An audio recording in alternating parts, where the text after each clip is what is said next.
بسم اللہ الرحمن الرحیم۔ قسط نمبر 21۔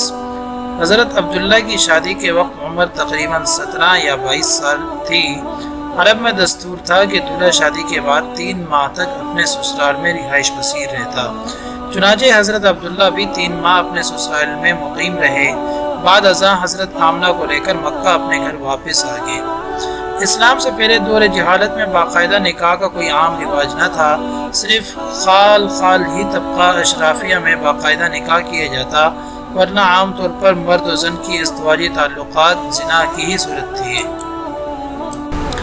اسلام لانے کے بعد جن کے باقاعدہ طریقے سے نکاح ہوئے تھے، ان کی شادیوں کو جائز اور صحیح سمجھا گیا، اور ایسے جوڑوں کو اسلام لانے کے بعد ان کے قبل اسلام نکاحوں کو شریعت اسلامی کے مطابق درست قرار دیتے ہوئے آپ صلی اللہ علیہ وسلم نے ان کو دوبارہ نکاح کی ضرورت نہیں سمجھی تھی۔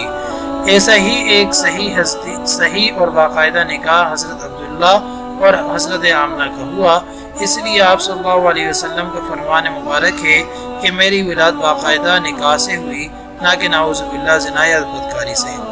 پہلے کی اقساط میں ذکر کیا جا چکا ہے کہ آپ صلی اللہ علیہ وسلم کے پردادا حضرت ہاشم کے دور سے قریش مکہ کے تجارتی قافلے ایران و شام اور یمن و ہندوستان تک جایا کرتے تھے، تو ایسا ہی ایک تجارتی قافلہ لے کر حضرت عبداللہ بھی شام کی طرف گئے۔ وہاں سے واپس مکہ کی طرف لوٹتے ہوئے راستے میں یثرب مدینہ کے قریب و شدید بیمار پڑ گئے، چنانچہ وہ مدینہ میں ہی اپنے ننیھال میں اپنے ماموں کے پاس ٹھہر گئے، جبکہ ان کے ہم سفر مکہ واپس آ گئے۔ جب حضرت عبد المطلب نے ان کے ساتھ اپنے چہیتے بیٹے کو نہ دیکھا تو ان سے حضرت عبداللہ کے بارے میں پوچھا۔ انہوں نے جواب دیا حضرت عبد المطلب کو کہ حضرت عبداللہ کی بیماری کا بتایا، تو حضرت عبد المطلب بے حد پریشان ہو گئے۔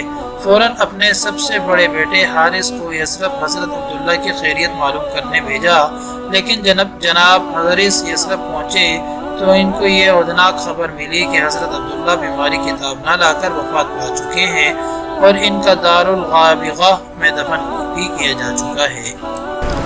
چنانچہ حارث جب یہ المناک خبر لے کر مکہ واپس آئے تو حضرت عبد المطلب اپنے جان سے پیارے بیٹے کی جواں موت کا سن کر شدت غم سے بے ہوش ہو گئے۔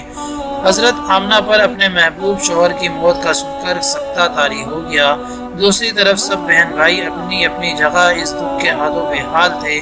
خاندان بنو ہاشم پر ایک مجموعی سوگ کا عالم چھا گیا، کیونکہ حضرت عبداللہ اپنے حسن و جمال، لیاقت، کردار اور نابغہ روزگار شخصیت کی وجہ سے سارے خاندان کی آنکھ کا تارا تھے، مگر یہ روشن ستارہ محض 25 سال کی عمر میں ہی ڈوب گیا، اور یوں تمام جہانوں کے لیے رحمت بننے والے اللہ کے محبوب نبی کریم صلی اللہ علیہ وسلم ابھی شکم مادر میں ہی تھے کہ یتیم ہو گئے۔ جوان سال اور چہیتے بیٹے کی وفات کا غم حضرت عبد المطلب کے لیے اگر سوہان روح تھا، تو دوسری طرف محبوب شوہر کی موت کا دکھ حضرت آمنہ کے لیے لمحہ لمحہ کرب اور اذیت کا باعث تھا۔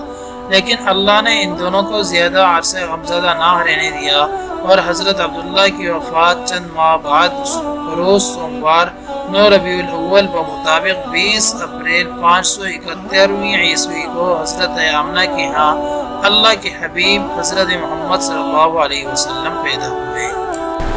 ایک کنیز کو فوراً حضرت عبد المطلب کی طرف بھیجا گیا، جو خوشی کے مارے دوڑتی ہوئی حضرت عبد المطلب کے پاس پہنچی، جو اس وقت غالباً حرم شریف میں موجود تھے۔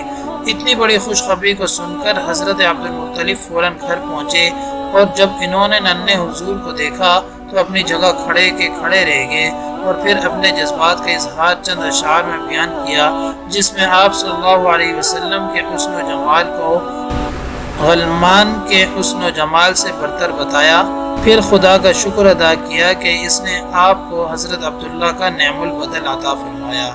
جاری ہے۔